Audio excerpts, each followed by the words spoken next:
Bem-vindos a mais um Magos do CX, diretamente aqui da nossa casa, a Stay. Galera muito fera aqui em podcast. Quem vai contar um pouquinho das mágicas que fez no nosso setor é o Fernando Delfiol, ele que é gerente de produto de um grupo do Atacadão, professor, apaixonado por cinema e motocicleta. Fernando, muito obrigado por aceitar o convite, cara. Queria que você começasse contando sua história para todo mundo te conhecer.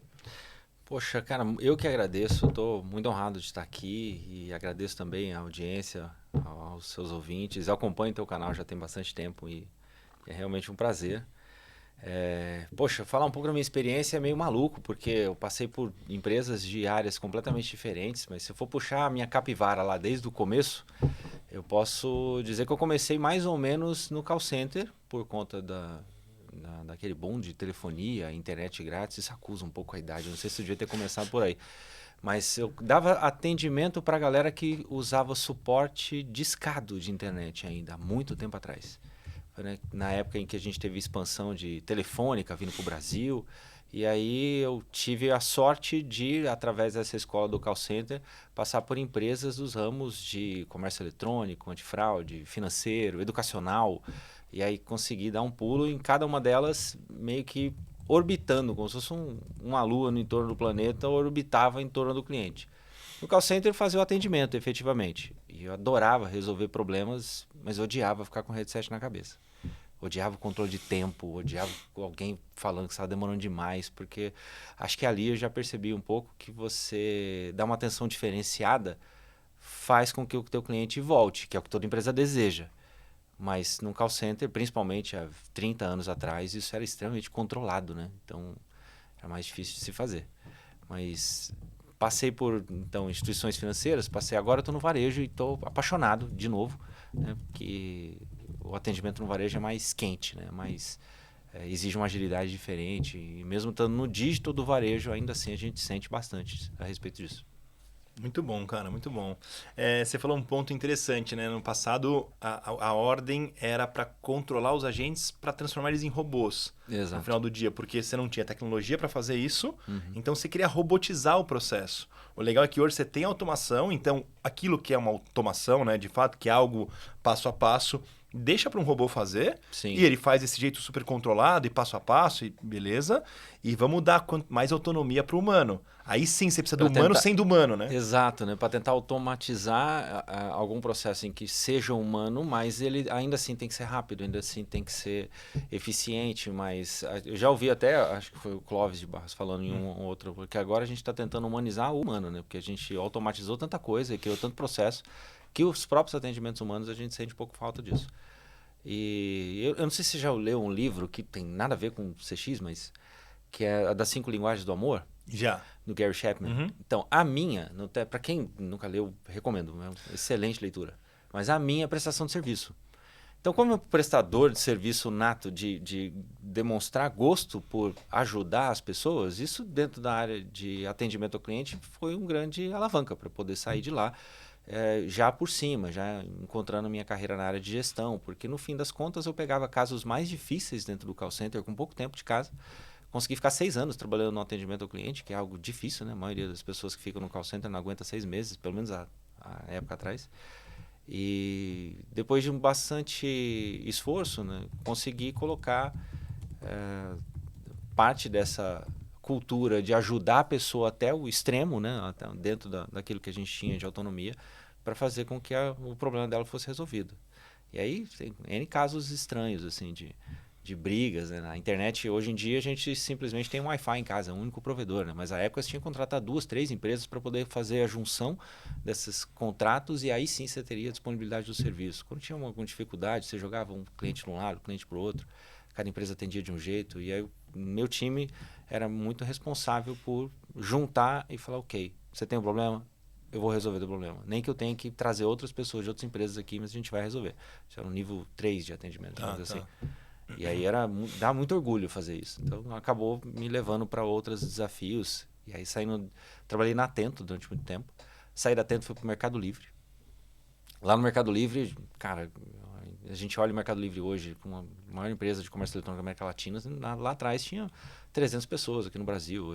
A sede aqui no Brasil ficava com atendimento em cima de um posto de gasolina, ocupando uma empresa que ficava no teto. Cara, é muito diferente. E o atendimento era muito tete a tete com os mercado líderes, né, os grandes vendedores da época. Então a gente aprendia bastante coisa e esse atendimento, inclusive, me levou para outras direções, de atendimento antifraude, em que eu consegui o reconhecimento porque eu usei bastante a atenção com os reclamantes. Já tinha muitos vendedores que reclamavam conosco que não conseguiam vender porque os compradores tentavam comprar e as suas transações eram negadas. Isso hoje parece ser muito tranquilo. Tem N antifraudes, N ferramentas para validar se você que está comprando online é você mesmo, mas alguns anos atrás isso era mais arriscado. Então, as políticas de crédito eram um pouco diferentes, as políticas de avaliações eram diferentes. Era muito no feeling, assim?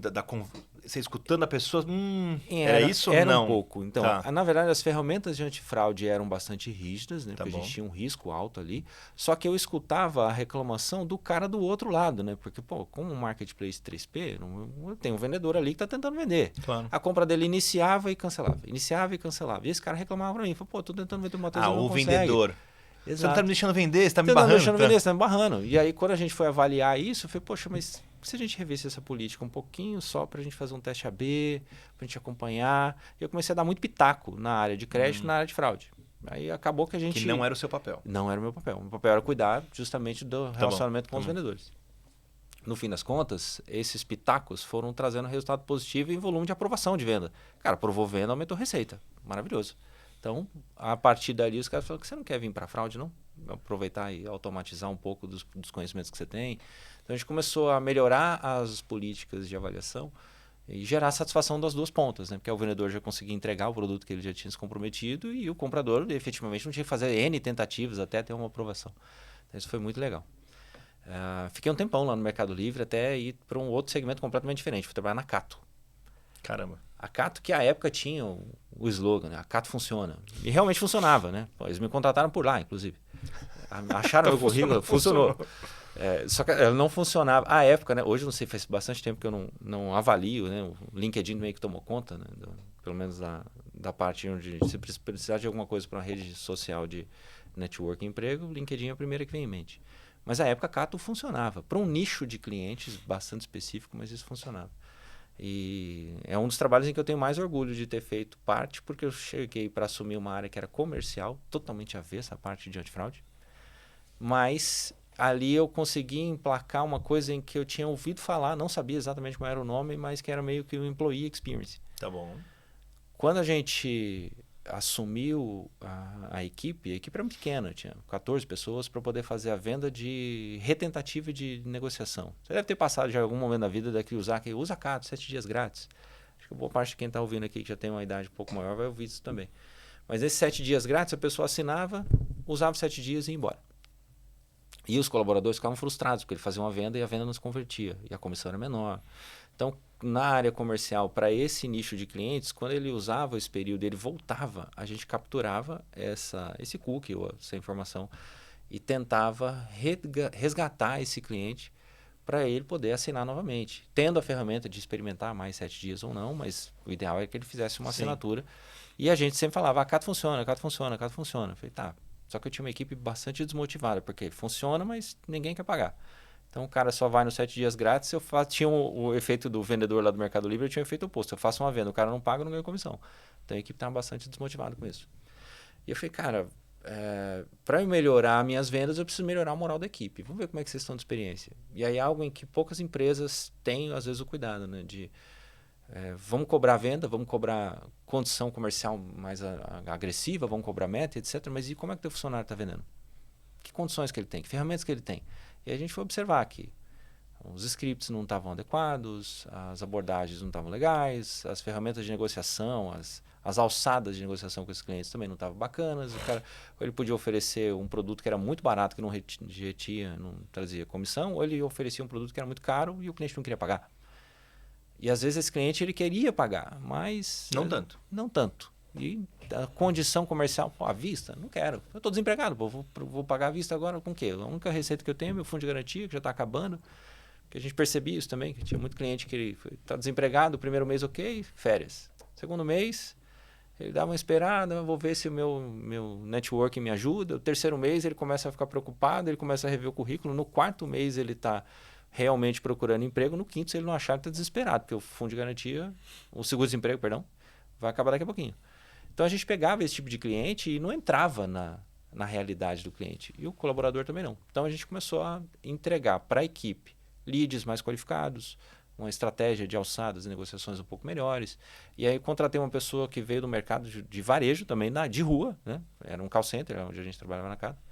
Mas contratei uma pessoa de rua que vendia roupa no Brás, na calçada. Em uma lojinha que era maravilhosa, porque era no segundo andar. Então, para quem já caminhou aqui em algumas Ele que tem que fazer a mágica, porque a fachada não faz pra mágica. A fachada não faz. Os caras não tinham propaganda, eram esses fabricantes próprios. Então ele tinha que ganhar o cliente na calçada, na lábia, para fazer o cara subir 1, 2 andares de escada, para daí ele ver as roupas e que ele tinha para oferecer. Se esse cara fazia ali, vai fazer comigo, vai brilhar. Exatamente. Eu falei, cara, aqui com ferramenta, com script, com tudo, esse cara vai brilhar. E ele comprou a ideia. Ele falou, cara, eu nunca trabalhei com isso antes. Odiava mexer no computador. Falei, Vendedorzão, gostava do tete a tete. Total. Eu falei, cara, relaxa e você vai conseguir e a gente vai te capacitar e etc. Esse cara veio e arrebentou de vender na primeira semana. E odiou o trabalho, porque tinha que ficar com o head na cabeça e foi embora. Só que ele deu um estalo na equipe. Falei, o cara chegou agora. Não sabia nada, não conhecia o sistema. Ele conseguiu vender pra caramba e ainda não quis. Porque ele falou que era pouco, porque não dava trabalho. Então, quem estava lá treinado, brilhou os olhos e falou, acho que eu vou longe então, disso aqui. Tem um jeito. Tem um caminho, dá para chegar. Então, essa equipe começou a comprar o speech mais natural, de ajudar, cara, dar uma dica de currículo, melhora tal coisa. Currículo do cliente com 5 páginas. Cara, ninguém vai ler isso aí. Vamos reduzir. Aí ajudava, vendia um serviço agregado de avaliação de currículo. Então, no fim das contas, essa equipe comprou o que dava para fazer e começou a vender muito. E aí isso me levou para uma área de processos, porque rapidamente a gente encaixou ali os outros times comerciais que pegavam o cliente em outras etapas da jornada. Você fala, peraí, mas por que essa área aqui é a pior de todas? Está lá no fim, está vendendo mais que a gente está aqui no começo do cara que está com dinheiro que está querendo. Então a gente começou a desenhar coisas e etc. E aí isso já me levou para a próxima jornada, porque com essa expertise e aí o network a gente foi fazendo propaganda do trabalho bem feito e um dos gestores da Cato foi trabalhar na Unip. E ele me contratou para fazer basicamente a mesma coisa, só que para o cliente EAD. O aluno digital, em uma época em que EAD ainda tinha muito preconceito, em que pouca gente dava crédito, principalmente para as grandes universidades, para falar de educação à distância. Então a gente aproveitava essa jornada cara, a Unip, principalmente alguns anos atrás, era uma máquina, né, cara? Em números. Acho que era referência, alunos, era referência. Tirando, sei lá, uma USP, tirando as faculdades ali públicas, eu acho que a Unip, nessa camada aqui do meio, era única, era talvez. Massivo demais. Então, no fim das contas, esse aluno chegava, olhava o EAD, tentava fazer uma inscrição e a jornada não era legal, então ele desistia. E aí esse gestor me trouxe e falou, cara, dá uma olhada para mim, porque o meu call center precisa melhorar, porque eles não estão conseguindo reter o cliente. E aí quando eu cheguei, dei uma olhada no processo, dei um diagnóstico e falei, cara, não é teu call center, é teu site. Teu site não deixa o cara concluir a inscrição se ele não escolher a data exata da agenda da prova. Deixa ele terminar, depois ele descobre que dia que ele vai fazer a prova. Ainda tinha que pagar para fazer prova de vestibular ainda, né? Se ele não souber qual é o dia, ele não consegue fechar, deixa ele agendar depois. Vamos tirar essa fricção do meio da jornada. E isso aumentou também drasticamente o volume de alunos inscritos para as primeiras fases. Eu falei, agora que você tirou a fricção, ao invés do teu call center ficar ajudando esse cara a agendar, ou ajudando o cara a saber qual que é a melhor data, se tem um outro calendário disponível, vamos já o cara se matricular, pô. Que é a melhor parte, né? Sim. Afinal de contas, para a faculdade particular, você pagava para fazer a inscrição. O que vale é a matrícula, porque vai garantir o aluno durante muito mais tempo. Claro. É bom para o aluno e bom para a instituição. Então, a gente começou a voltar o call center para o ticket médio da matrícula, que era 10 vezes maior do que o da inscrição para a maior parte dos cursos. Falei, amiguinhos, vamos segmentar aqui. Ó, parte de vocês vai tirar dúvida, parte de vocês vai pegar as pessoas que passaram na prova e nunca se matricularam. Vamos começar a correr atrás. E aí a gente montou um call center ativo ali, tentou melhorar a questão de approach, do treinamento, de falar sobre a carreira da pessoa, que poderia começar nesse pequeno passo. Mas se eu não gostar do curso, você pode trocar. Então, os meus atendentes começaram a comprar a ideia de fazer a faculdade e como colaborador Unip, você tinha direito a estudar, só que eles não faziam. Não se preocupavam com isso. Tipo, meu trabalho aqui tá bom, 6 horas. Eu falei, cara, e aí a gente começou a vender para o aluno que fazer faculdade era algo tão revolucionário para a carreira, que na verdade hoje é o básico, que se ele não fizesse, ele ia ficar para trás. E os meus colaboradores começaram a comprar a ideia. E aí, se ele compra a ideia, ele vende muito mais fácil. Exatamente. Então, assim, começaram a estudar, e aí o speech do time começou a mudar. Porque, em vez ele pegava uma pessoa, ele estava cursando administração. E, poxa, mas se você vai começar na turma tal, você vai pegar tal professor. Ele começava a comentar a aula num nível de detalhe, cara, muito maior. Muito maior. E aí, cara, o incremento de matriculados também cresceu bastante. Isso aí foi bem legal. Um ponto que você trouxe, dois, na verdade, você trouxe aqui, eu acho que essa questão, te deram uma missão, melhora o meu call center. Você falou, não, o problema não é o call center. O problema está no todo, né? Então, às vezes a missão que estão te dando é que acham que encontraram o problema. Sim. Mas é sempre bom você dar um passo para trás e olhar o todo e falar, não, peraí, o problema tá no todo, ou tá aqui e aqui, não é só aqui. Exato. Muito legal essa postura.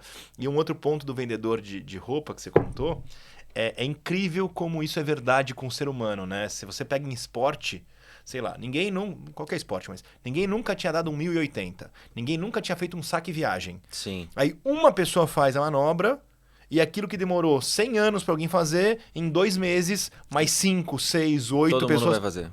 Simplesmente porque o ser humano viu que um outro... Não, se ele fez, eu também consigo. Exato. E antes, eu não sei se dá. Exatamente. Ninguém nunca Você mostrou quebra o paradigma, né, cara? Impressionante, cara. Isso é muito, muito legal. Olha que besteira que uso simples, né? Sim. E às vezes esse mix de você puxar a pessoa que vem de um outro segmento, ela não tem as barreiras, ela não tem as limitações. Ela não construiu construiu aquela coisa que não dá. Então ela vai e faz, cara. É incrível de fazer isso. Por isso que eu gosto sempre de trazer pessoas que não têm necessariamente a mesma formação assim para poder compor os meus times. Eu estou dando um pulo bem grande. Eu contratei um estagiário na área de desenvolvimento para poder me ajudar a ser PO. Dentro da jornada digital do produto que eu estou cuidando agora. Cara, ele observa as features com um olhar diferente. Falei, cara, você está no começo da sua carreira, você tem muita coisa para fazer de legal aqui. Mas me dá a tua visão com base no que você gostaria de fazer, não com a minha. Esquece o que eu estou falando. Nem sempre a minha opinião é a melhor de todas. A maioria eu torço para que seja, mas... A maioria das vezes não é. Então, me ajuda a enxergar as coisas de um jeito que eu não enxergo. E se você não tiver gente diversa trabalhando na sua equipe, cara, você vai sempre ter gente concordando com você e vai parar num lugar muito limitado na sua jornada.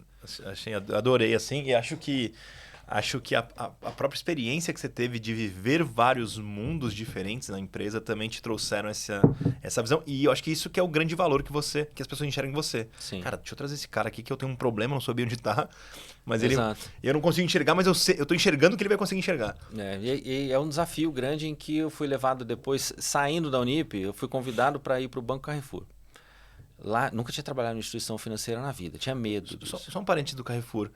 É estranho o quantas propostas você recebeu para lugares diferentes. É verdade. É muito comum. Puta, eu sempre trabalhei no setor financeiro, eu sempre trabalhei, aí alguém do setor me chamou, aí o outro, porque eu fiz bacana aqui para fazer replicar. Mas é incomum o número de convites. Não é nem a carreira que você decidiu tomar, mas o número de convites que você recebeu sempre de um lugar diferente. De não conseguir repetir, né? Eu consegui uma vez só. Uma vez só. Quando eu saí do Banco Carrefour, eu fui pro Banco Safra. Tá bom, foi a única vez em que eu troquei uma ponte similar, mas nunca mais consegui repetir. Mas volta lá no Carrefour, então. Então, esse trabalho que eu fiz na Unip, ele meio que me catapultou. Para ir para o Banco Carrefour fazer um trabalho parecido. Porque aí, esse é o ponto. Os segmentos das empresas eram bastante diferentes. Mas o desafio tinha um quê de similaridade ali, que de uns 60% parecido de uma empresa para outra. Mas como é que o gestor enxergava? Porque eu acho que esse é o ponto. Não é que você não é capaz, é a dificuldade de enxergar essa similaridade. Exato. Como é que eles enxergavam em vocês? Como é que... Cara, boa parte networking. Tá bom. Isso ajuda muito, né? Tá Quando bom. você tem algum gestor em que viu você fazendo um bom trabalho numa instituição, esse cara fala, poxa, ele migra às vezes, ou ele conhece alguém, e fala, ó, tem uma pessoa que pode te ajudar. Conta do problema pro outro, fala, puta, eu já sei o cara, vou te dar o nome dele. Exato, isso ajuda demais. Então, assim, principalmente, eu falo isso demais para os meus alunos. Falei, cara, faça networking desde a base, porque um dia o teu colega vai ser promovido, ele pode estar, às vezes, até além de onde você está, às vezes está mais ou menos no mesmo nível. Mas você está vendo ali, poxa, demitiram alguém que trabalha do meu lado, abriu uma vaga nova, a empresa está crescendo. Cara, vou buscar quem? Se você não faz o network desde o começo da sua carreira, quando você for mais velho vai ser mais difícil. Bem mais difícil. Agora é hora de conhecer gente, fazer... Cara, é a hora de você aproveitar os cafés, aproveita um momento de lazer ali para você contar um pouco do que você é capaz de fazer e principalmente que tipo de problema que você consegue resolver. Daí volta um pouco naquilo que eu falei lá atrás. Como eu sou apaixonado por resolver o problema das pessoas, tem alguns amigos que de vez em quando mandam e falam, cara, eu tenho um problema aqui, eu acho que você resolve. Eu falei, não sendo financeiro, né, porque eu não tenho muito para ficar emprestando, a maioria acho que eu consigo te dar uma dica. Você pode não fazer exatamente aquilo, mas eu te dou uma direção. Aqui, você está completamente perdido, me fala que eu te ajudo. Hoje em dia as pessoas perguntam pro GPT, né? Não perguntam mais tanto assim. Mas você virou essa pessoa que sempre... Sim. Você dá uma luz do primeiro passo. E a partir dali você explora, vê se é o melhor caminho. Volta e você fala, cara, eu fui para ali e não consegui. E aí, para onde que eu posso ir? Mas eu amo ter esse tipo de problema e o fato de ser uma pessoa crítica, né? Tento ser um crítico não chato, mas de ser uma pessoa crítica, eu fico dando pitaco em soluções de problemas para todo mundo. De coisa que não me interessa. Não vai mudar nada na minha vida, mas, sei lá, eu passei numa pastelaria no caminho daqui, o pessoal colocou um cone fechando o caminho. Eu fiquei olhando ali e falei, poxa vida, se eu conversasse com esse pasteleiro, eu ia falar, cara, tira esse cone daí, porque você vai colocar pelo menos mais um carro, uma vaga a mais. Eu acho que tem um lance de qual é o esforço para mim versus o esforço para o benefício para a pessoa. Sim. Então, assim, pô, eu conheço tão bem, sei lá, de marketing digital. Aí eu tô passando em algum lugar, eu conheci alguém, para mim dizer, pega essa ferramenta, faz esse processo, faz isso, não custa nada. Exato. E vai ser uma revolução na vida do outro. Eu acho que esse é o grande lance, né? Que você faz a gente se sentir bem, né? Você se sente parte um pouco da vitória daquela pessoa. Poxa, eu sou cristão, então, cara, ajudar o próximo tá na regra do jogo. Então, tem que fazer. Jesus mandou, tá no mandamento. Tá no seu DNA já junto? Tá no meu DNA junto, então é fácil de fazer isso. Então, por exemplo, quando eu fui trabalhar no Banco Carrefour, eles me levaram para lá para resolver um desafio de gestão do time de back-office, e aí eu trabalhava na área de cobrança. O banco, pouca gente sabe que o Carrefour tem um banco, né? Mas, enfim, o core, à época, era especificamente a venda de produto de cartão de crédito. Então, o cliente compra cartão de crédito, usa, um dia ele não consegue pagar, para a galera de inadimplência tem um time de cobrança. Esse time de cobrança não é do próprio banco, a maior parte das vezes, para quase todas as instituições financeiras, tem uma empresa terceira que faz essa cobrança. E a qualidade dessa cobrança? Como que funciona? Aí tinha um problema de gestão, tinha uma dificuldade de gerir N empresas para ir todo mundo no mesmo tom de voz, para falar com o mesmo cliente, porque aí a depender do tempo que você deve, essa sua cobrança pode ir para a empresa A. Se você deve muito e deve há muito tempo, vai para a empresa B. Só que essa empresa B, para cobrar um cliente que já é inadimplente há mais tempo, é o mesmo tom de voz? É mais agressivo, mais quanto? Tá. Qual que é a estratégia? Então, para ajudar a fazer um pedaço desse trabalho, eles me convidaram para ir para o Carrefour. Eu falei, cara, já tem experiência em call center, já conhece um monte de coisa, então vem para cá ajudando no back-office. Só que quando eu cheguei lá, me assustei um pouco. Falei, cara, eu nunca trabalhei no mercado financeiro. Indicador pra caramba, controle para tudo. Falei, cara, eu não sei, acho que eu não vou conseguir dar conta. Demorei 1 mês e meio. E aí o Edson, inclusive, que você já conversou, foi uma das pessoas em que me ajudou bastante. Falei, cara, você tem conhecimento do que você precisa aqui. Para tua missão, você sabe. Só precisa entender os indicadores principais aqui, entender como não que a assusta coisa não funciona. Que você vai dar conta, né? Você vai dar conta. Passou mais ou menos 1 mês e pouquinho, eu falei, cara, eu posso não entender exatamente como funciona a jornada de crédito, o porquê que o cliente A e o cliente B têm limites diferentes, qual que é o risco. Talvez eu não entenda isso, mas o que eu entendo é o seguinte, se esses caras ficarem devendo, tem que ser bem cuidados, senão eles não pagam. Até porque geralmente, e a gente está hoje falando em julho de 25, tem o quê? 47% da população do Brasil está com nome sujo? Por aí? O que eu imagino? Você deve para uma porrada de gente antes de ficar com o nome sujo. Então você tem 5 empresas te cobrando, qual que você paga? A que te tratar melhor, a que te tratar com mais respeito, a que te der uma proposta, uma condição comercial mais adequada. Então foi isso que eu tentei ajudar a estruturar, porque aí tinha, obviamente, pessoas que eram responsáveis, cada uma pelo contrato dessa empresa. Eu falei, cara, vamos tentar padronizar um pouco disso daqui, saber quais são os indicadores que a gente tem que cobrar. E aí isso me ajudou demais, porque a minha principal fonte de informação era o atendimento do saque. Porque o cara que ele não era bem cobrado, ou ele não pagava e falava, não quero nem saber, nunca mais vou atender uma ligação dessa empresa, ou ele ia reclamar do atendimento. Então a principal fonte de informação para mim era estar muito perto dos times de saque. Como eu já tinha uma bagagem de call center anterior, poxa, o saque é a minha praia. Então eu ia lá, eu dominava os indicadores, entendia as dificuldades dos operadores, conversava de igual para igual com os supervisores dos times. Então, o saque sentia alegria em falar, pô, eu tenho um cara que domina o que eu sei fazer, ele fala a mesma língua que eu, então toma aqui os insumos que você precisa. Precisa de uma análise diferente. Faço, claro, com prazer, toma aqui. Então essa parceria foi um jogo muito bacana. Mas para construir a parceria, você primeiro deu. Primeiro Você entregou uma análise, uma ajuda. Exato. Aí os caras falaram, pô, os caras estão me ajudando, né? Deixa eu... Entendi. Então, e no fim das contas, acho que parte dessa ajuda inicial, isso varia de empresa para empresa, de momento para momento, mas a carência da galera na época era ser ouvida. Então eu só tive que dar tempo. Então eu fazia visita para o saque, coisa que quase ninguém no banco queria fazer. Pô, o saque é longe, o saque, vamos fazer aquilo lá. Cara, eu estou analisando planilha, estou analisando resultado, estou analisando score. Cara, você não sabe tudo do seu cliente se você não falar com ele. E como tinha muito indicador, tem a falsa impressão, não, eu tenho tudo aqui. Eu tenho tudo aqui, eu sei qual é o... Cara, vai falar com a pessoa. Você vai descobrir, Você vai descobrir coisas bizarras. Eu vejo isso hoje. Estou cuidando do produto digital, de um aplicativo do Atacadão. Cara, os melhores insumos vêm quando eu vou visitar a loja. Porque aí eu converso com o cliente, cara, você usa o aplicativo? Eu falo, não. Mas por que não usa? Eu tentei fazer isso e não deu certo. Eu falei, cara, nem imaginava que esse cliente tentaria fazer isso. E você descobre observando, que é o básico de UX, você estar próximo, né? Não, é muito legal. E muito bacana essa passagem toda dos setores. Acho que você foi te enriquecer.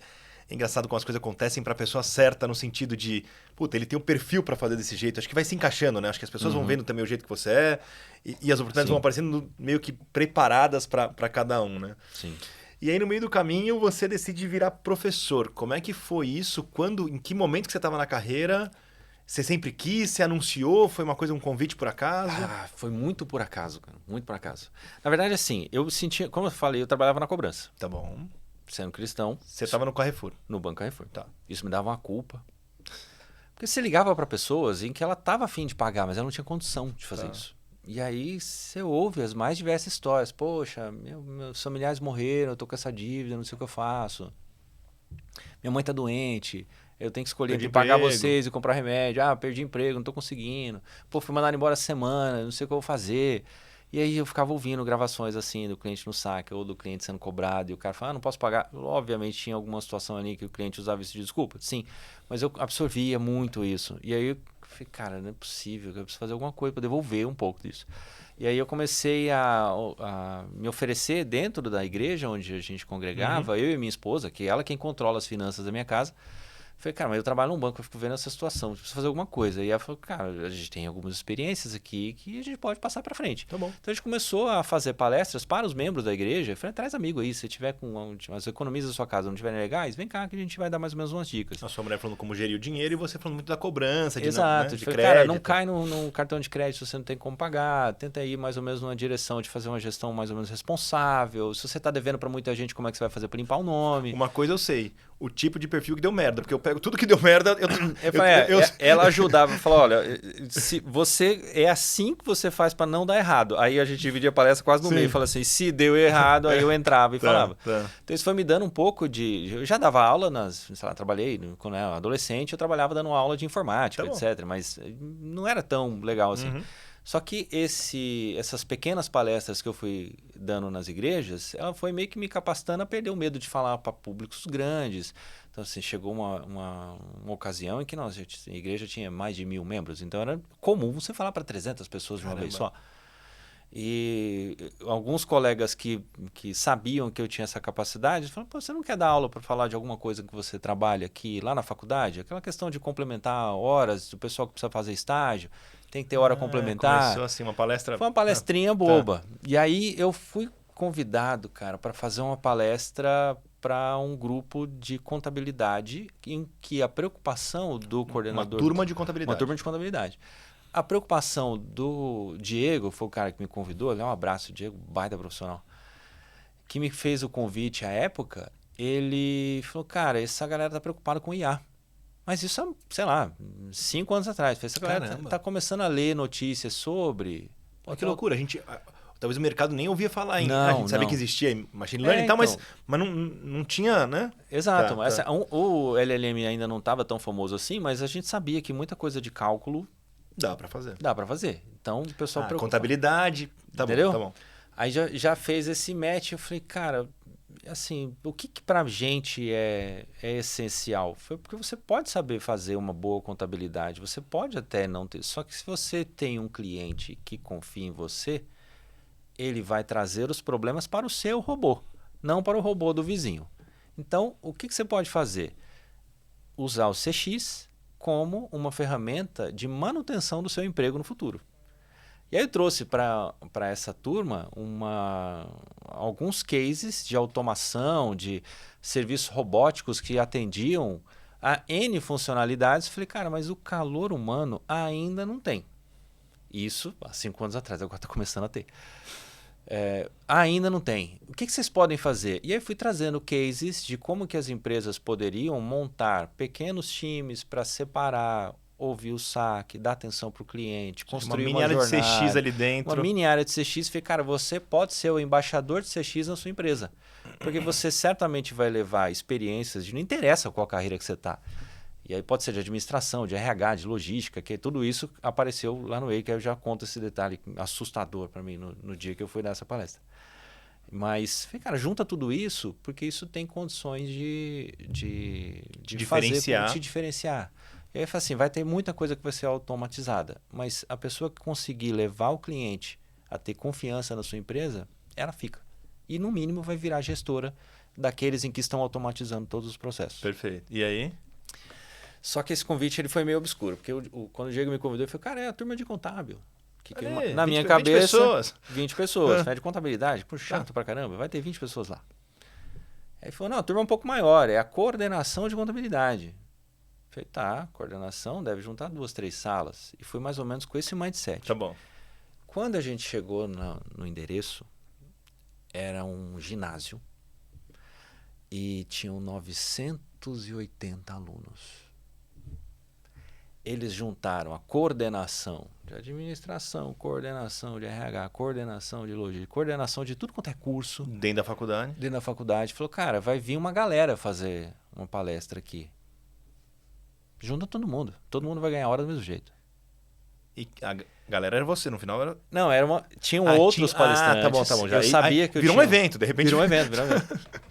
Só que assim, eu sabia que eu ia falar para 60. Me preparei psicologicamente para chegar lá e ter uma turma grande. 60 eu encaro. 100. Falei, cara, meu teto são 300 que eu já tinha atendido na igreja anteriormente. Só que é diferente, né? Você vai fazer uma palestra na igreja, todo mundo já entra lá com o mandamento de ame o seu próximo. Sim. Então ninguém vai te criticar. Ninguém vai jogar um ovo. Ninguém vai jogar um ovo. Agora, você entra numa instituição, os caras estão pagando por aquilo. Você tem que entregar um conteúdo de qualidade. Quando eu cheguei e olhei 900 pessoas, eu falei, Jesus, amado. Foi pra trás, até recuou. Eu fiquei com medo de fazer. Só que eu me preparei, falei, cara, uma turma até 100 pessoas, eu acho que dá para fazer uma coisa legal, que é para colocar interatividade. Então, eu coloquei um QR Code, coloquei um negócio para o pessoal fazer votação online, etc. Bom. E eu quase caí numa enrascada gigantesca, porque quando a galera começou a votar, eu deixei campo de comentário aberto. O pessoal foi escrevendo tudo quanto é coisa naquele lugar. Só que na hora de fazer, eu fui correndo a palestra, fazendo os exemplos e tal, trazendo um pessoal para participar. Foi tudo muito bacana. Quando eu falei, vamos abrir para pergunta, a galera que estava na organização no canto assim falou, não, pelo amor de Deus, não. Só um instante. Falei, acho que estão com os problemas técnicos aqui, né? E dei aquela enrolada e peguei um aluno, ele fez uma pergunta ali na hora. E aí eles falaram, cara, eu acho que dá. Mas o que eu fui descobrindo? Que nos comentários que eram para aparecer o comentário mais votado, a galera colocou um monte de zoeira. E os alunos foram curtindo a zoeira. Porque é uma faculdade. Porque é uma faculdade. Quem fala zoeira maior vai ser mais votado. Exato. Aí o que os caras tiveram que fazer? Entrar no administrador de perguntas rapidinho, votar, um monte de gente votando nas perguntas relevantes para aparecer o top 5. Deram um print screen na tela na hora que posicionou e apresentaram o print. Aí eu falei, e eu fui descobrir tudo isso depois. Que bom. Na hora eu tirei, perguntas relevantes e tal. Foi muito bacana. Mas isso me fez pegar gosto pela coisa. Então depois a própria faculdade me convidou para dar aula. Foram eles mesmo que falaram. Sim, aí o coordenador do curso falou, cara, você esteu super bem aqui, o pessoal gostou de você. Porque aí depois tem uma avaliaçãozinha de reação, eles gostaram da palestra. As outras palestras também foram legais, né? Então isso acaba ajudando, o humor de todo mundo foi legal. Então eu comecei a dar aula de administração, dar aula de métodos ágeis nessa mesma faculdade. Mas você não teria que ter, nem sei, tá? Ter um mestrado, um doutorado, essa coisa mais acadêmica? Sim, essa é uma das razões de eu nunca ter ido atrás disso antes, apesar de gostar de ensinar, era esse meu pensamento. Mas na prática não, você pode dar aula com mestrado, como mestre ou como doutor, isso obviamente não somente qualifica a turma, mas também te remunera melhor. Mas se você for especialista no tema, você também pode. Ah, o que para mim eu prefiro muito mais alguém com vivência de mercado Exato. do que um cara que fez uma graduação, né? Muita teoria e não... E aí, Tá. assim, do ponto de vista de conteúdo, você vai levar aquilo que você está vivenciando Não, no seu dia a dia. Então, é bacana. mil Você vezes pode, melhor. se você tiver um mestrado, isso não te inviabiliza de também ser do mercado. Então, você pode ser mestre numa matéria, continuar exercendo essa atividade. É que na prática, para você pegar um mestrado e um doutorado, cara, é muito tempo de pesquisa, muito esforço, muitas horas Tem que dedicadas quase que não àquilo. dá para trabalhar junto. Né? Financeiramente também não é exatamente Claro. uma coisa que é barata. Então, se você não gostar demais desse tema, você não vai, porque a boa parte das instituições, ela não remunera uma diferença tão grande assim entre o cara que tem a vivência de mercado e o cara que é mestre. Então, faz mais sentido. Aí depende do escopo do curso, né? Mas faz mais sentido você ter um cara que está aí passando por várias empresas todo dia e está trazendo um assunto quentinho do que ele está vendo acontecer, um cara que estudou pra caramba e é médio. Depende. Aí o aluno tem que escolher o que ele quer fazer. Não, muito bom, muito bom. Hoje você está no Atacadão em produto, né? Sim. E aí, como é que essa vivência toda nas outras áreas te torna um gestor de produto muito melhor ou diferente da média? Talvez por ter essa pegada de CX, por ter o atendimento, por já saber onde é a fonte das informações todas, né? Pra entender tudo que te deu para te transformar no melhor gestor de produto hoje. Cara, o produteiro raiz, ele tem que ser um gestor de N temas simultaneamente, né? Então, eu tô lá como GPM e as squads que ficam debaixo da minha responsabilidade, tem pessoas de todos os times participando. Então, tem gente do time de desenvolvimento, tem do time de dados, né, de analytics, tem do time de UX, tem do time de UI. Então, você tem vários produtos embaixo de você, não é só um. Exato. Eu cuido, na prática, do aplicativo do Atacadão. Tá bom. E do site do Atacadão. Tá bom. Então, e são equipes diferentes tocando São equipes diferentes tocando cada um desses produtos. Por trás de cada uma dessas plataformas, tem N outros times que aí tem que ver a gestão comercial, a gestão logística, a operacional, treinamento para as lojas. Isso é uma coisa em que desmistifica também que muitos produtos digitais em que nós temos, elas têm um peso ali bacana no operacional. Você pega, sei lá, um exemplo, o próprio Mercado Livre que a gente falou aqui. O Mercado Livre ele é um gigante digital, mas se a logística não entregar, e a logística não é digital, se eles não entregarem um produto no prazo, você quebra toda a estratégia do que foi construída para melhor UI, da melhor jornada. Não adianta, você tem que ter um time operacional ali. Então, a parte de operações hoje, eu tenho contato, mas eu tenho mais contato com a gestão, apesar de que no nascimento desses produtos digitais, troca de plataforma, etc., a gente entrevista muita gente que está na frente de loja. Tá bom. Então, entrevista a galera do caixa, entrevista o pessoal que vai fazer separação de mercadoria. E eu dou a sorte de a gente vender no Atacadão um produto que todo mundo consome sempre. Diferente de você vender um imóvel no digital. Pô, você fez uma negociação hoje, quando é que você vai trocar de casa de novo? Se você comprou 10 anos, se trocar, 5, né? Se é um aluguel, cara, você vai fazer um contrato de 2 anos. Isso demora um pouco para você poder resgatar. E aí você faz uma ação de incremento, também demora mais para você poder ver o retorno disso. Comida não, galera, come todo dia. É quente, é ali. Todo não, dia. Mexer um ponteiro já tum. Mexer um ponteiro na hora, já fez alguma estratégia já refletindo diferente. Então, assim, quem trabalha na área de venda de medicamento, quem trabalha com vestimento, quem trabalha com comida, tá bem nessa mescla de digital com o operacional na ponta. E o foco de um gerente de produto ali tocando os dois é muito comercial, é muito de estruturação para alguém tocar? Como é que é o foco, assim? Eu acho que eu vou tentar falar de uma maneira um pouco mais genérica. Sim, não precisa... Porque eu acho que depende um pouco da maturidade do produto que você está. Tá bom. Por exemplo, no próprio Banco Carrefour, né, que é do mesmo, Atacadão pertence a esse mesmo grupo, o produto já tinha uma maturidade um pouco diferente. Então, toda a parte de aquisição do produto principal, que é o cartão de crédito, ela já era digital. O produto já era maduro. Então, quando eu assumi, à época, o cuidado do aplicativo do cartão, basicamente você tinha que melhorar a jornada para fazer com que as fricções fossem reduzidas. Era uma preocupação mais operacional. É uma preocupação mais operacional, ou às vezes mais de UX, ou mais de tentar jornada, falar enfim, bem com crédito, etc. Tá. Mas quando eu fui para o Atacadão, o produto digital de vendas do Atacadão é novo. Muita gente ainda não conhece, então você tem que tentar ajudar em outras fases, né? Então, no fim, acho que cada produto ele está mais ou menos dentro de um grau de maturidade, você tem que escolher qual que é o remédio que você vai dar, seja uma vitamina para ele crescer, ou seja um remédio para poder sanar aquela dor ali e sarar seu produto para ele voltar a vender. Entendi. E aí, como é que é essa interação? É legal esse ponto que você falou, né? O físico com o digital. Como é que funciona essa interação? Porque você falou, né, depende do cara entregar, depende dele na loja, Exato. como é que ele vai na loja comprar ou receber, enfim. Como é que essa coisa funciona? Assim? Cara, a nossa jornada é interessante, porque assim, a gente compartilha com cada uma das lojas do Atacadão o seu estoque, muitas vezes o seu pessoal, as suas diretrizes, o gerente que cuida do produto operacionalmente dentro de uma filial é o mesmo. Então a gente tem que vender para ele, começa do gerente. A gente tem que vender para o gerente que o digital é um parceiro. Ele é um gerador de demanda. Ele é um gerador de demanda. Ele vai entregar para um produto, vai entregar uma compra de um cliente em que ele não tem tempo de visitar a loja, necessariamente. Ou às vezes ele vai fazer uma compra e ele vai pedir para retirar na loja, porque ele tem pouco tempo. E aí, assim, o Atacadão, por exemplo, tem muitos clientes que são pequenos varejistas do ramo alimentar. Então, você pega alguém, um dono de uma pizzaria, um dono de uma padaria. Quanto tempo esse cara tem para deixar a padaria lá ou fechada para ele fazer uma compra ou sob o cuidado de outra pessoa? Cara, a gente tem muitos microempresários no Brasil em que é ele. Então, assim, para ele poder sair para fazer alguma coisa, ele tem que ir muito cedo, ele tem que ir muito tarde, ele tem que fechar.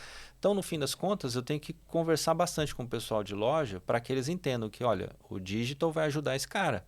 Ele vai comprar aqui, ele vai receber em casa, ele vai receber daqui 2 dias. Só que, ao mesmo tempo... Aumenta o trabalho do operacional, cara, porque antes o cliente ia lá com o carrinho e separava o que ele queria, o trabalho da pessoa era repor gôndola e trabalhar no caixa. Não pode ter fila no caixa, não pode faltar produto na gôndola, ponto final. Agora não, você tem que ter um cara para ir lá pegar o carrinho pelo cliente, dar toda a volta e falar, poxa vida, mas o cliente está querendo comprar aqui o arroz Tio João e o Tio João acabou, só tem no estoque. Se o cliente normalmente vai lá sozinho, você simplesmente fala, poxa, não tem esse arroz, vou levar o outro. Mas o cliente não está lá para te ajudar a escolher. Ele não está lá para tomar essa decisão. Ele não sabe. Você não sabe se tem ainda meio pacote de arroz em casa e na próxima compra você pode comprar. Então o que você tem que fazer? Cara, tem que ir lá no estoque buscar. Só que você vai para o estoque buscar e aumenta o tempo de preparo. E aí você fala, será que eu simplesmente falo que não tenho estoque? Pode acontecer. Então eu tenho que convencer o gerente a passar esse recado importantíssimo de que menos ruptura, mais venda. Maior velocidade, melhor entrega. Menos tempo de entrega, mais vendas também. E a recorrência desses clientes que é o principal.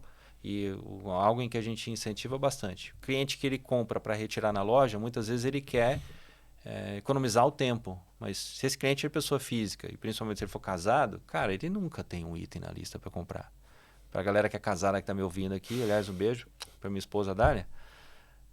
Nunca vou ao mercado comprar uma coisa que está faltando em casa e eu volto com essa única coisa. Sempre, está faltando cebola. Aproveita que você vai lá comprar cebola e já pega. É a famosa Jaqueline, né? Já que você está lá, aproveita e traz mais isso, aproveita e traz mais aquilo. Então, esse cara, ele consome mais. Então, se ele recorrentemente ele vai buscar mercadoria, ele vai levar uma outra lista e ele vai comprar também. Agora, se você tem, por exemplo, pressa, você sabe que está faltando algum produto na sua casa, mas você não tem a obrigação de ir em uma determinada instituição, você vai comprar na que está mais próxima. Às vezes você vai até pagar mais caro. E o Atacadão briga muito por preço, né? A gente oferece preços muito agressivos, né, na negociação. Então, se você tem a obrigação de ir lá para retirar, é lá onde você vai pegar a recorrência. Claro. Então é aí onde a gente tenta ser parceiro do operacional. Entendi. Então você está justificando que você está criando uma ferramenta de upsell para ele fazer. Exato. Legal. Tem uma... O mercado, eu acho que... Não sei se posso falar isso também, mas... Tem pessoas, então, que elas tratam, só por ser B2B ou B2C, de uma maneira muito diferente. Eu já gosto de olhar, talvez, por ticket. Porque eu entendo que uma pessoa física que vai comprar um iate, eu não posso... Ela tem uma vida muito mais complexa, envolvendo muito mais pessoas, do que um pipoqueiro que vai comprar uma pipoca no Atacadão. Perfeito. Ele é um B2B, o outro é um B2C, Exato. mas esse cara é uma vida muito mais... O ticket é absurdo. Isso, acho que ticket fala mais do que ser B2B ou B2C. Sim. Eu queria saber como é que vocês tratam, se tem jornadas diferentes no digital ou não. Como tem. É que... Ela não é tão diversa assim, mas tem. É que o próprio Atacadão oferece para os clientes que são B2B N canais, digitais ou não, para que ele faça a sua compra. Então, os gerentes dos nossos centros de distribuição podem vender para entregar direto, não passa nem pela loja a mercadoria. Então, ele tem outros canais. Ele pode comprar direto do CD, dependendo do porte do cliente também. E eu não consigo. Eu, pessoa física, não consigo ter acesso. Tá bom. Do CD, não. Aí você tem um canal digital do site, compartilha um pouco do share de produtos, de estoque, e aí a gente consegue te entregar. Se você é um cliente PJ pequeno, né, um B2B de pequeno porte, você pode escolher, você quer comprar na loja, vai lá buscar, ou você quer comprar do CD também. Só que o ideal é que o CD, como o próprio nome diz, cara, está distribuindo grandes volumes. Então, assim, nós temos, por exemplo, muitos clientes que são donos de redes de mercado espalhados pelo Brasil. E aí esse cara, ele não vai pegar uma fila, ele não vai com um carrinho, ele negocia direto com o gerente. Tá. Ou ele negocia direto com os caras do CD. Entendi. Então a jornada dele não digital é um pouco diferente. No digital, eu ofereço para ele através do site uma jornada muito parecida do cliente B2C, só que ele tem ferramentas de pagamento diferentes, né? Ele tem crédito, ele pode pagar, fazer um pagamento a 40 dias, porque geralmente esse cliente ele vende a mercadoria que eu forneço para ele depois ele ter um fluxo de caixa para poder pagar. Então, tem toda uma análise de crédito diferenciada. Enquanto eu vendo para o cliente pessoa física, eu estou no cartão de crédito. Agora, você vai fazer uma compra de 25, 30 mil reais, 300 mil reais, quantas pessoas têm esse crédito disponível no caixa da empresa ou no cartão da empresa? Não tem. Então, essa negociação é diferenciada. Legal. Até faz sentido, é como se fosse então quase um franqueado. Você tem toda a sua estrutura de logística, de compra e tudo mais. Sim. Esse cara tem uma bandeira própria, Sim. não é uma bandeira do atacadão, Sim. mas ele funciona como se fosse uma loja de vocês. É quase isso. É porque na Sim. prática não, porque nós não somos o único fornecedor dele. Não, entendi, mas... Geralmente ele pode negociar esse pequeno mercado, ele pode negociar ou direto com a indústria, ou ele pode negociar com outros atacadistas como eu. Ou um distribuidor. Ou um distribuidor direto. Então, assim, ele tem várias fontes para ele poder negociar. Tá bom. É que muitas vezes, principalmente se o cliente ele estiver atento com as ofertas que a gente faz, o atacadão... Eu ouvi uma frase do nosso CEO uma vez que me marcou muito. Ele falou, cara, o atacadão é o maior cliente de praticamente todas as empresas a qual ele negocia. Ou seja, Danone, Nestlé, blá blá blá. Nós compramos mais da Danone, nós compramos mais da BRF, nós compramos mais de qualquer empresa. Será? Ele trouxe essa afirmação e falei, não pode ser. E aí começamos a olhar algumas e realmente todas as que eu pesquisei bateu, eu falei, tá bom, eu acredito no cara.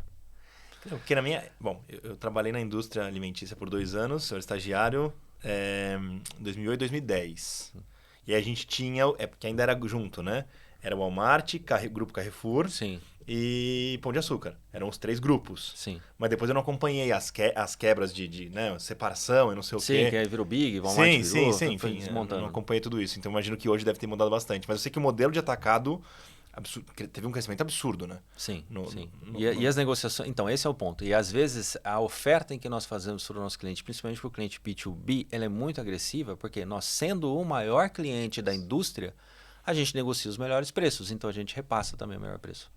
E aí você conseguindo ganhar volume de terceiros também, você cresce mais na compra e aí vira uma cadeia. E é nesse nicho onde a gente está investindo agora. Então, ao mesmo tempo em que o digital, por enquanto, ele ainda é pequeno, comparado com a representação das lojas, a gente, além de facilitar essa jornada para quem tem essa flexibilidade de comprar remotamente, etc., a gente também acredita muito que o futuro vai caminhar um pouco nessa direção, porque a gente tem uma troca geracional acontecendo enquanto a gente está falando. Você vê diferença tem um perfil mais jovem usando? Tem. Absurdo, assim, É uma coisa em que é um risco falar no mais jovem, porque não está errado falar que mais jovens acabam comprando digitalmente, mas quando a gente fala mais jovens, de uma maneira mais aberta, parece que a gente tem pessoas de 21, 22 comprando. Tá bom. Não é isso. É o mais jovem da sua base. É o mais jovem da base. Então, por exemplo, eu já visitei muitos clientes para entender como é que funciona uma jornada, e aí você chega numa instituição, sei lá, num mercadinho de bairro, quem cuida dali é o avô que passou para o pai, que hoje está indo para o filho. O filho está na casa dos 40. Tá bom. Ele é o mais jovem. Tá. Então, tem clientes, por exemplo, que fazem um controle de estoque no caderninho, no papel. Isso é muito comum pelo Brasil. Tá. Muito comum. A gente fala, poxa, mas o digital, o ChatGPT, cara, tem uma realidade fora desse nicho Rio-São Paulo, fora desse nicho de produtos digitais, em que a gente tem que conhecer para tentar ofertar a melhor coisa para esses clientes. Mas, no fim das contas, eu tenho clientes B2B que não fazem muita coisa no caderninho. Mas o pai, o filho não. Já não quer. O filho já tem um computadorzinho no fundo do escritório, o filho já planilha alguma coisa. Então, esse cara, ele já está migrando, ele já está enxergando a oportunidade. E daí para ele pular para o neto, ou daí para ele falar, cara, acho que o Sebrae vem, apoia a digitalização em iniciativas, e para ele conversar com alguém que já faz diferente, para ele colocar um pequeno sisteminha de gestão integrado com caixa, que integra com estoque, que integra com gestão de pedido, isso já muda a vida dele. Então ele já fala, cara, eu consigo escalar.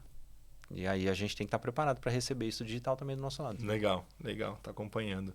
E aí você linka muito isso, um pouco do que você falou de hábitos ali, com a palestra que você deu lá atrás de IA, né? Sim. Quando eu vejo, e eu queria a sua opinião sobre isso, quando eu vejo... quando lançaram a IA, lógico, sempre no primeiro momento você fala, caramba, será? Vai dar um impacto, né? Mas aí você olha para a história, você fala, bom, vamos pegar a Revolução Industrial. Pô, de lá para cá, só vieram inventando máquina. Pô, você pensa no Excel, hoje besteira. Mas, cara, antes todo mundo fazia no caderno, imagina quanta gente precisava fazer no caderno. Total. Quando você pensa ali num software, um SolidWorks, ali, um software de desenho, eram salas gigantes de projetista. Total. Mas daí você vê que em países mais livres ali, né, a demanda por mão de obra continua mais. Ou seja, as pessoas ignoram que ao ter um custo menor por automatizar algum processo, a empresa vai vender mais barato. Então, no seu bolso que você pagava, sei lá, R$200 para ter uma TV, você paga hoje 20 ou 40, não importa. Sobrou 160, você vai fazer alguma coisa com aquele dinheiro? Ou você vai poupar, e quando você poupa, você está dando dinheiro para alguém empreender, emprestando, né, via banco e tal. Ou quando você gasta mais em outro lugar, você está demandando um restaurante, agora que você não viajava, você viaja. Exato, você começa a usar em outros setores. E aí vai demandar mais gente, porque o que enriquece uma população é produtividade, não é cobrar caro alguma coisa, não. Eu fico mais produtiva. A questão do ticket que você mencionou antes do B2B, B2C, para a população é diferente, né? Perfeito. Você tem que segmentar isso para várias pessoas. Eu queria entender como é que você é. Então, eu enxergo isso de um jeito em que a gente tem que ter um pouco de maturidade para saber que tipo de carreira a gente vai querer ter. Porque, por exemplo, não sei se você precisou fazer algum tipo de obra recentemente, mas quanto que se paga para poder fazer uma construção de uma casa? Os profissionais que hoje fazem esse trabalho, que muitas vezes é considerado mais braçal e até anteriormente era visto como um trabalho em que tinha até uma conotação negativa, os caras estão ganhando uma fortuna. Então, assim, eu conheço pedreiros que ganham muito mais do que superintendentes. Tem uma piada nos Estados Unidos que chegam 3 caras numa menina ali numa roda, um fala, não, eu trabalho no mercado financeiro, ai, que legal, não sei o quê. O outro, eu sou advogado, ai, que bacana. Aí você, não, eu sou encanador. Uau! Já ouvi falar essa. É a piada, porque é a realidade, os caras estão ganhando muito dinheiro, e que bom! Total, né? No caso da menina, ainda vai ter força física para poder vivenciar as coisas, né? Em vez de ficar sentado o dia inteiro no mercado financeiro. Mas, no fim das contas, a gente tem que saber que tipo de carreira que a gente quer ter. Você quer trabalhar no escritório, talvez isso gradualmente a IA vá tomando conta. Sei lá, daqui 15 anos, muitas decisões vão ser tomadas de maneira automatizada e você não vai conseguir fazer. Só que, sei lá, se você for jardineiro, o que a IA vai fazer? Vai colocar uma máquina? Beleza, tudo bem, mas para a nossa realidade Brasil, não vai chegar tão cedo para esse tipo de segmento, eu acho. Ah, poxa, mas aí a gente vai pegar aqui Faria Lima. Pô, a jardinagem vai ser feita por um robô. Lindo, mas você vai para o interior de Goiás, não vai ser. Aonde a gente vai trabalhar e com o que a gente vai trabalhar? Eu acho que é muito isso que a gente tem que decidir.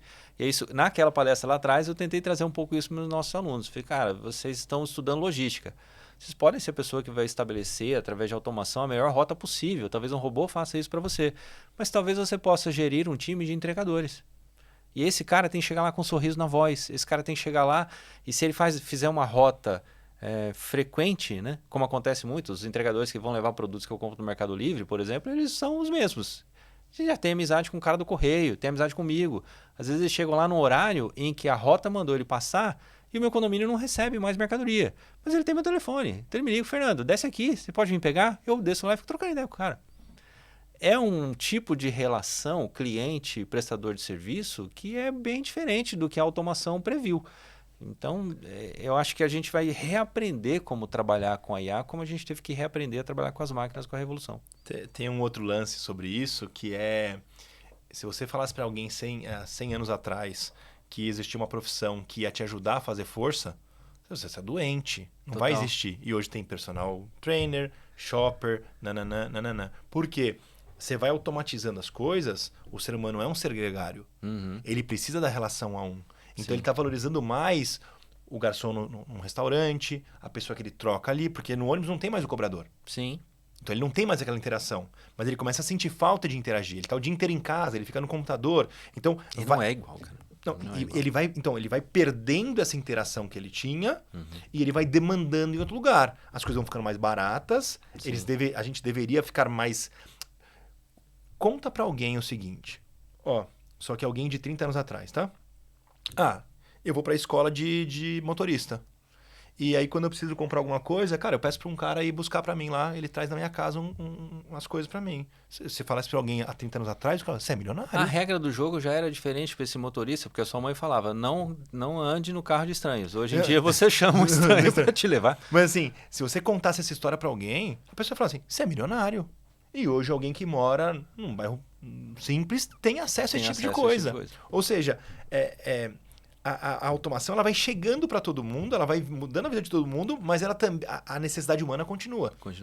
Então, é o que você falou, você humanizar as coisas, você ser aquela pessoa que, não, eu confio no Fernando como meu contador. Cara, eu sei que ele vai procurar melhor tecnologia, que ele vai melhorar preço, porque ele está vendo o mercado, mas eu confio nele. Isso continua existindo. Exato.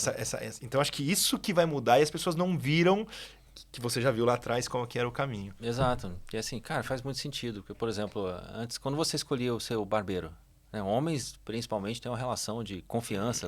O cara estava colocando uma navalha no seu pescoço, né? Você tem que confiar muito no trabalho dele. Mas como é que você escolhia antes? Era indicação. Agora não. Eu troquei de barbearia recentemente, eu escolhi pelo aplicativo. Peguei o app, ele me recomendou no raio de localização, o melhor avaliado, com horário disponível, agendamento online, pagamento todo já pronto. Essa jornada digital foi maravilhosa. Mas não deixou de ter validação social.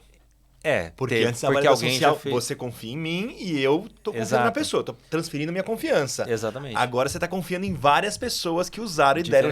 mas continua, desculpa. Exato. Mas aí, beleza, fez toda essa jornada, fiz o agendamento. Eu cheguei lá e falei, cara, o primeiro corte, eu vou falar o quê pra esse cara? Eu tô acostumado a chegar lá e dar boa tarde. E aí, beleza? Como é que estão as coisas? E o Corinthians? E o cara sentava e eu fazia o que eu tinha que fazer. Eu não falava nada a respeito do... E agora? Tem que construir uma relação do zero de novo. É aí onde está a diferença. Fui atendido pelo Juan, numa barbearia perto de casa. E aí, como é que você tá? Que jeito você gosta? Cara, posso fazer um negócio diferente? Pô, você fez uns elogios, padrão chat GPT. Falei, você é bonitão, vou fazer um negócio diferente.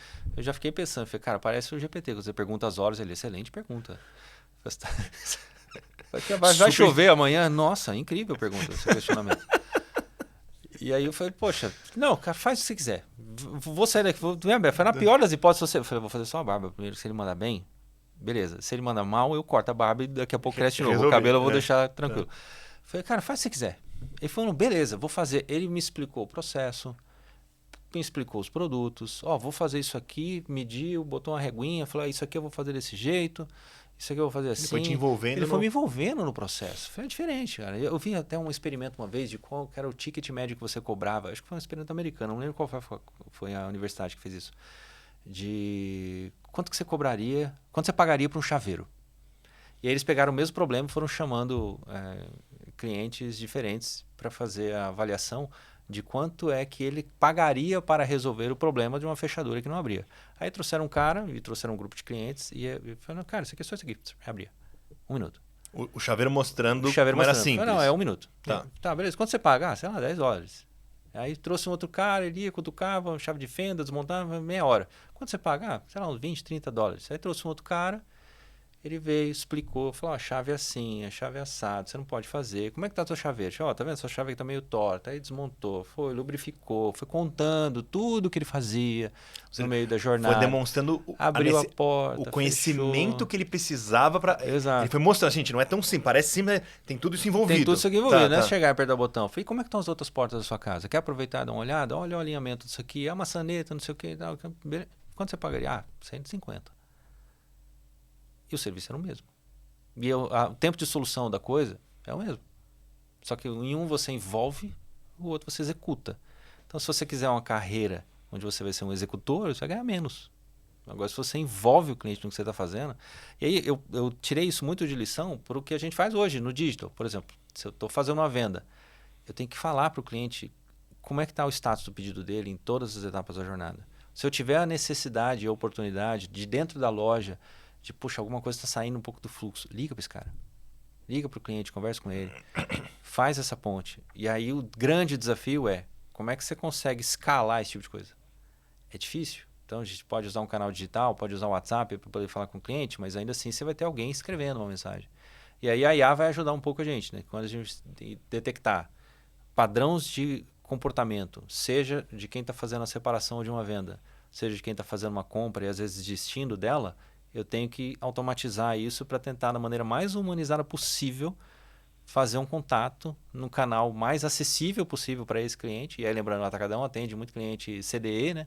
Então, às vezes eu estou falando com um senhor idoso que usa pouco, ele não quer comprar, ele prefere ir lá. Às vezes o relacionamento dele é com a pessoa do caixa, ou com o cara do açougue. Então, essas conexões fazem muita diferença. E é o grande desafio do produteiro digital como é que você humaniza e cria laços, sendo que você tem um pedaço do seu time que é um robô trabalhando. É que esse é outro ponto que você falou. Muitas vezes, como ele está tendo menos interações sociais, até por estar numa certa idade, os amigos talvez já faleceram, os filhos estão trabalhando e tal. Sim. Esse cara gosta de ir até o lugar porque ele vai ter interação social que a gente precisa, que todo ser humano precisa. Exato. Alguns mais, outros menos, mas isso faz parte. Também não adianta querer julgar contra esse lance, né? E assim, a gente oferece para esse tipo de cliente, por exemplo, um tipo de produto diferente. Eu não quero necessariamente entregar uma venda entregue em casa. Eu te entrego uma oferta diferente que se você ativar e vier até a loja, você compra mais barato. Boa. Cara, e para concluir, que está chegando nosso tempo aqui já, queria saber se você teve alguma iniciativa que foi bacana pode ser com IA ou não, nesse né, mais recente, e alguma outra que você falou assim, puta, eu acho que a IA dá conta disso aqui, testou de alguma forma e falou, tá, não... ajuda, mas não é o que eu esperava. Então, eu queria saber esses dois.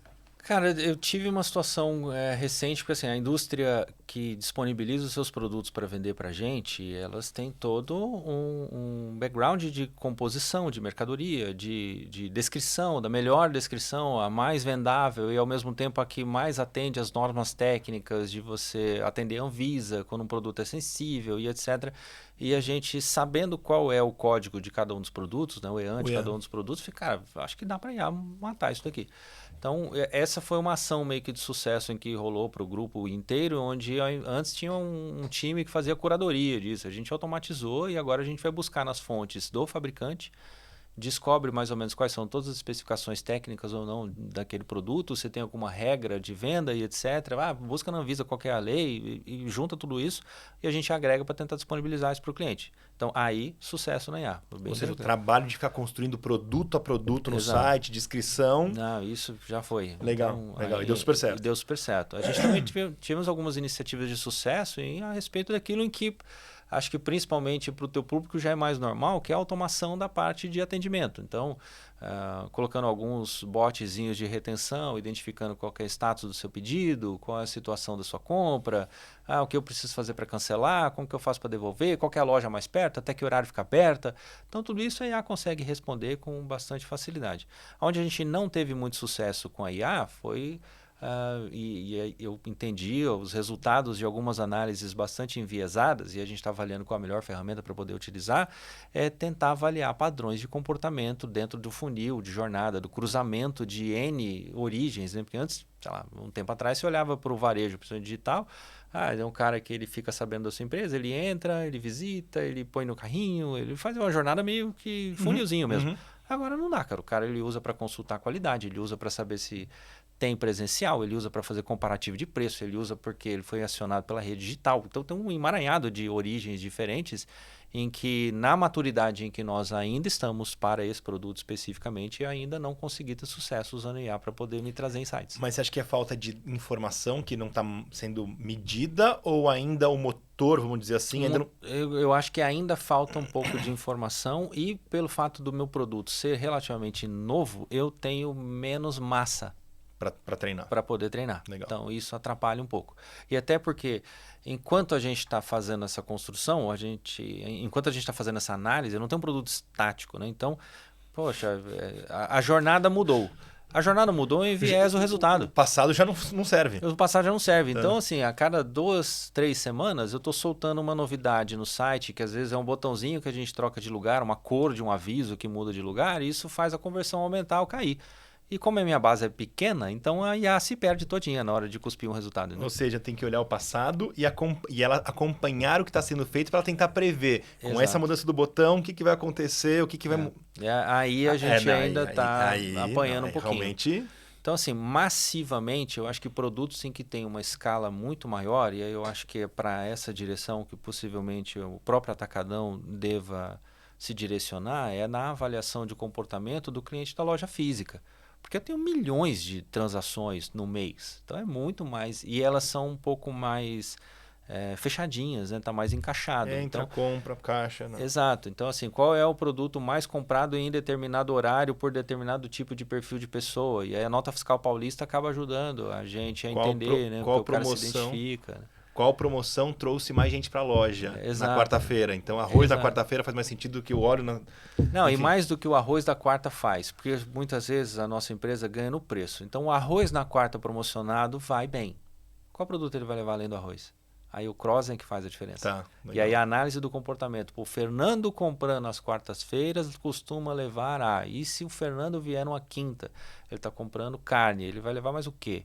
Então, é uma associação boba que a gente não tinha feito nunca, né? Em que quando a gente começou a fazer para o próprio site a associação de produtos, um dos cases engraçados em que o pessoal fosse, quem compra óleo compra o quê? E aí a gente imaginando, quem compra óleo vai fazer um arroz, o cara que compra óleo ele é dono do restaurante, ele vai fazer uma fritura, ele vai passar batata frita. pipoca. Fica pipoca? Foi verdade, quase todo mundo que compra óleo é pipoca. Eu não tinha imaginado isso. Aí eu falei, não, deve ser por conta dos clientes pipoqueiros.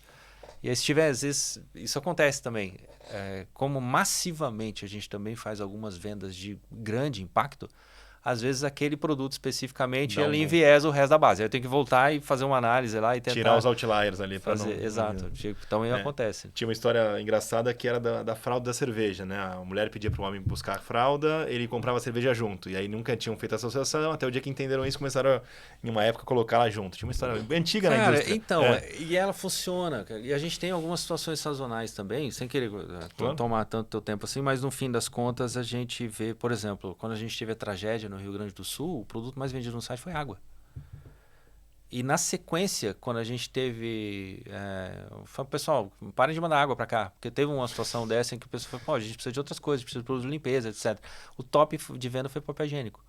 Então, assim, às vezes a sazonalidade não está no nosso controle, né? Acontece alguma coisa, seja por bem ou por mal, e isso vai mudando o comportamento do consumidor e a gente vai acompanhando por ali. Por isso que ter métricas é super importante, né? Você saber o que está acontecendo.